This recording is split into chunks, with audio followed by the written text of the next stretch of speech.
Right, welcome back. We have with us Usman Chohan, who's an economist. Thank you for being with us. Usman, as far as the IMF program is concerned, what do you expect now? It's just around the corner. We've had talked about this from time to time as far as, what the government expects, what they hope to achieve as far as these talks are concerned, and the impact overall on people, on economy, on inflation. Absolutely right, and thank you for having me on your show again. The next phase should begin soon. The IMF team is out and about, having a look and exchanging data, and from our side, a lot of hard work is being done to be able to undertake a new program, and that has already been highlighted, articulated. And what's really important is that the IMF has come out with various messages that are positive. The IMF's appraisal is that hard work was done over the last year, and that has begun to show results. Another positive was that inflation is beginning to come down, and that's also easing stuff. For example, in terms of the way the balances look for the government, things are starting to look good. Another thing the IMF has said, which I think is important for negotiations, is that as long as the financing comes through and as long as we stick to the program and do our part and reforms continue onwards, things should look good. So I think the overall signaling is very good as we begin to talk about the next agreement. That's basically a summary I present to you. Right. So the next government, as far as the downside is concerned, do you expect there to be more taxes as far as, and the fallout of it, as the trickle down effect on people? What do you see, as foresee with regard to that? Yes, that's a very important part of it, because in order to adhere to the stipulations of any new agreement, the government would have to continue to press down in terms of tough fiscal tightening, in terms of tough measures on the tariff, on the basic energy items, and would have to consider other measures that may involve expanding the tax base.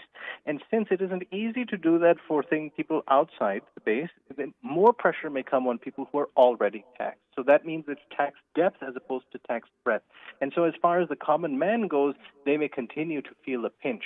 And that pinch is ultimately a political difficulty for any government that has to deal with the IMF programs over the last 50 years in the developing world. It's a universal thing where the IMF will ask you to tighten your belt, and you will face a backlash from your people whenever you are putting those things into practice. So the trajectory will continue to be, to put it summarily, for the people, they may see a crunch. And the crunch will come particularly on things like the electricity bills or the gas bills or common utility things, as well as fuel prices for transport. So those are big chunks of the middle class's income, and they will continue to face that, unfortunately, as part of adhering to the program, whatever it looks like.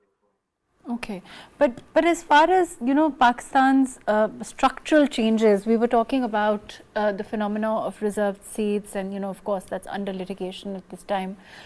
Overall, does the IMF program envisage structural changes in the next quarter? That's a very good point. So one thing that the IMF has mentioned quite articulately is that political stability continues to be a downside risk, which means that political stability is necessary for the government to continue on the program. Normally, IMF messaging doesn't insist so much on such things. I myself don't see the need for that, but since the IMF has mentioned that, we should keep it in mind. And it speaks to what your previous discussion was within today's episode about how the legislature and all other state machinery works, because everyone needs to be on board for this program. You can't have any red herrings. You can't have too much disruption. Everybody needs to understand the importance of the tough measures that are needed. Otherwise, not everybody will be on board, and the IMF warns that that could mean an insufficient attainment of the requirements of the program. So yes, you are correct.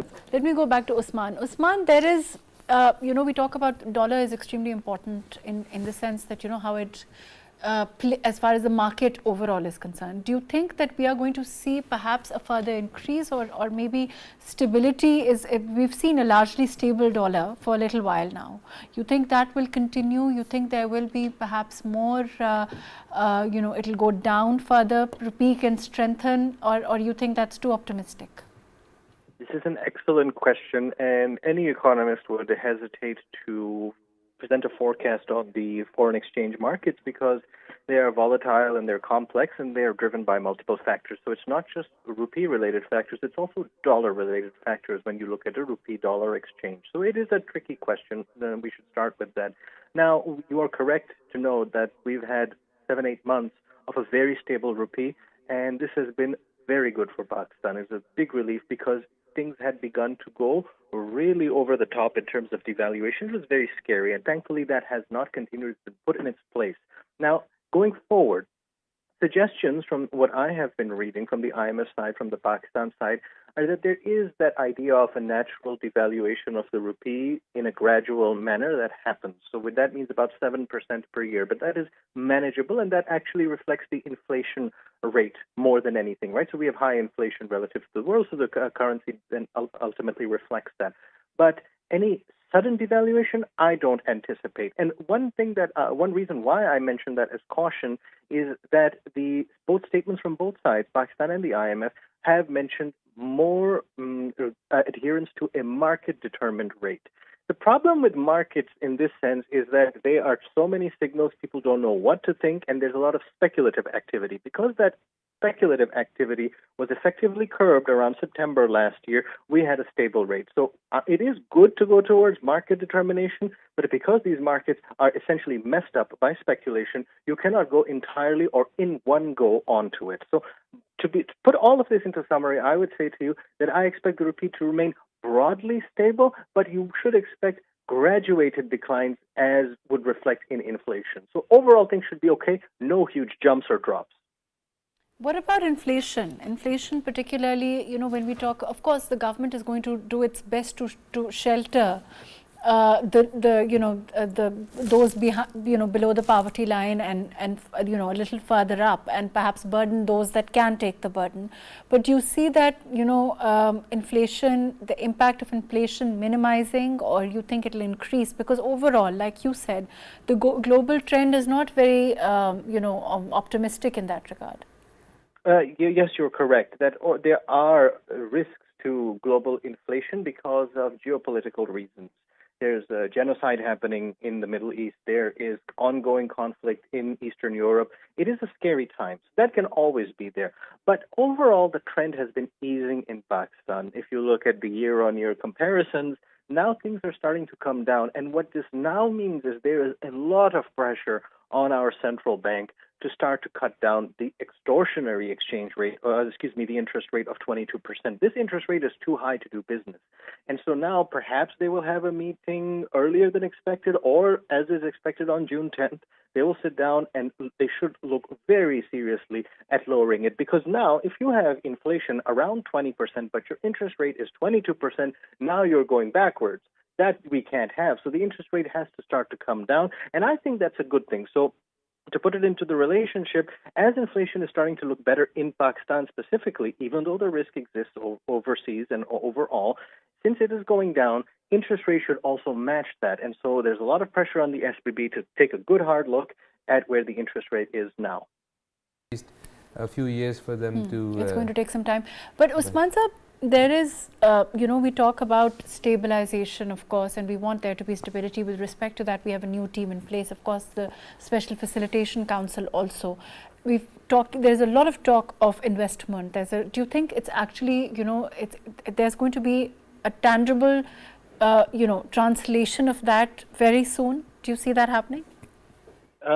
That's a very good question. So there's been a lot of rhetoric that has been favorable towards the SIFC, but in terms of translating it into deals, I don't see so much on the table. But that has to be evaluated over a longer horizon. So, for example, the Saudi team had come earlier, and there was very positive vibes on both sides, and that is going to be succeeded by further visits, us going there, them coming here. And so there's a private sector element to that. So there is a lot of room for deals to be made. But fundamentally then, if we have this SIFC, what the IMF has said about that is that there has to be more safeguards around it, which is to say that if you have this and you are going to use this, then you have to look at what all your other ministries do. Why do you have such a big government and then you have such a big fiscal expenditure on the state when you will have a one-window operation now? So the redundancy is what the IMF says should be looked at carefully. I do expect the Saudis to pull in for very, very good returns. Like a lot of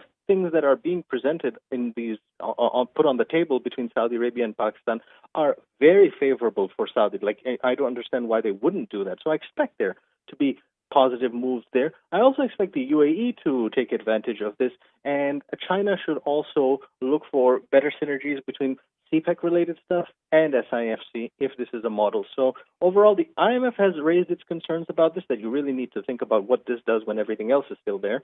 But I do believe that Saudi Arabia will pull in via the SIFC into investments.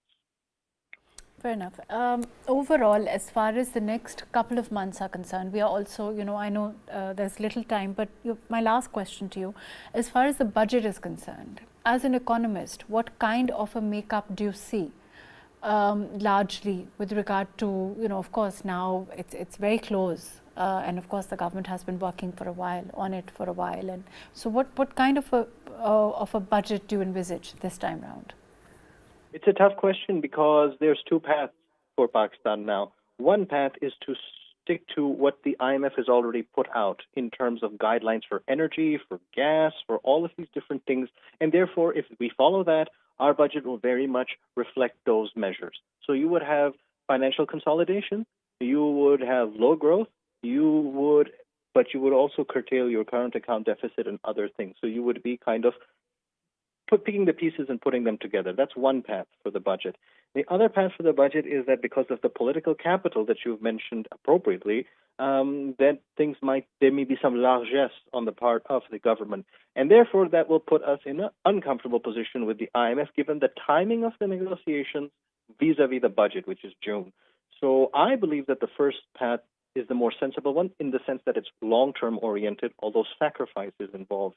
Now, I don't believe that political capital can even be gained at this point. We have to really prioritize the economy, and I don't care which political party does it because we are all one big family and we all have to hunker down. So political capital is not of interest to me, but the IMF negotiations are. Dr. Usman Chohan, thank you so much for your very valuable time. Of course, as far as Pakistan is concerned, there are no two opinions on the fact that Pakistan will make the sacrifices that it must make for a stable economy to move forward. And as far as the government is concerned, that is going to be their main priority as far as the budget is concerned, as far as talks with IMF is concerned, and as far as prioritizing what the IMF lays down, which is also something that is essential for Pakistan to move forward economically. Let's hope that we can do that. Let's hope that we can all coexist and work together, whether it's the government, the opposition, to work for the system, work within the system, so that there can be tangible results for the economy. Thank you so much for joining us today on Perspective.